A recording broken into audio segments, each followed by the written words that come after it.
বাড়ি কিনছেন, মুখ বন্ধ রাখুন।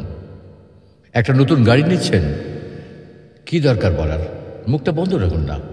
নতুন ব্যবসা শুরু করতে যাচ্ছেন, মুখ বন্ধ রাখুন। ছুটিতে বাড়ি যাচ্ছেন, মুখটা বন্ধ রাখুন না। নতুন কোর্স শুরু করছেন, হ্যাঁ ভালো কথা, দয়া করে মুখটা বন্ধ রাখুন। চাকরিতে পদোন্নতি হবে, খুব ভালো কথা, এটা জাহির করতে কোনো দরকার নেই, মুখ বন্ধ রাখুন। একটা কথা বলি, জীবনের বড় বড় মুহূর্তে আমাদের মনে হয় প্রিয়জন বা বন্ধুদের জানালে খুশি হবে, মনে হয় সুখ ভাগ করলে দ্বিগুণ হয়। কিন্তু সত্যি বলতে কি জানেন, সবসময় তা কিন্তু হয় না, বরং অতি তাড়াতাড়ি মুখ খোলাই হয়ে দাঁড়ায় সবচেয়ে বড় ভুল। আমাদের স্বপ্ন আসলে একটা বীজ, এই বীজকে মাটিতে রোপণ করার পর যত্ন চাই, সুরক্ষা চাই। কিন্তু যদি খুব তাড়াতাড়ি সবাইকে দেখাতে ব্যস্ত হই, তখন সেটা শিকড় গজানোর আগেই কিন্তু শুকিয়ে যায়।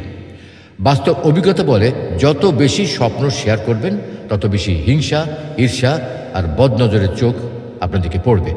আর এটাই অনেক সময় আপনার সাফল্যের পথে অদৃশ্য দেয়াল হয়ে দাঁড়ায়। আমরা যাদের বন্ধু বলে বিশ্বাস করি, তাদের সবাই আন্তরিক নয়। কিন্তু কেউ চায় আপনি ভালো থাকুন, কিন্তু কখনোই তাদের চেয়ে কিন্তু ভালো না। তাই তারা হাসি মুখে অভিনন্দন জানালেও মনে মনে কিন্তু আপনার ব্যর্থতা কামনা করতে পারে। এটা তিক্ত হলেও কিন্তু সত্যি কথা। আমরা ভাবি কি জানেন, অন্তত পরিবার তো আমাদের সবচেয়ে নিরাপদ জায়গা, তাই না? কিন্তু বাস্তবতা হলো, পরিবারের ভেতরেও সূক্ষ্ম হিংসা থাকতে পারে। ভাই বোন আত্মীয় কেউ কেউ চাইতে পারে যে আপনি তাদের ছাড়িয়ে না যান। এই গোপন প্রতিযোগিতা অনেক সময় আপনার আনন্দকে নিঃশব্দে বিষিয়ে দিতে পারে। অনেকে বলে বদলজ শুধু কুসংস্কার, কিন্তু অভিজ্ঞতা বলে অন্য কথা। মানুষ যখন আপনার উন্নতি দেখে ঈর্ষায় পড়ে, তখন সেই নেতিবাচক এনার্জি আপনার জীবনে প্রভাব ফেলতে পারে। সনাতন হিন্দু ধর্ম, ইসলাম ধর্ম ও অন্য প্রায় সব ধর্মেই বদনজরের উল্লেখ আছে। অর্থাৎ এটা কোনো কাল্পনিক ভয় নয়, নীরবতা দুর্বলতা নয়, বরং শক্তি। চুপ থাকা মানে ভেতরে ভেতরে প্রস্তুত হওয়া।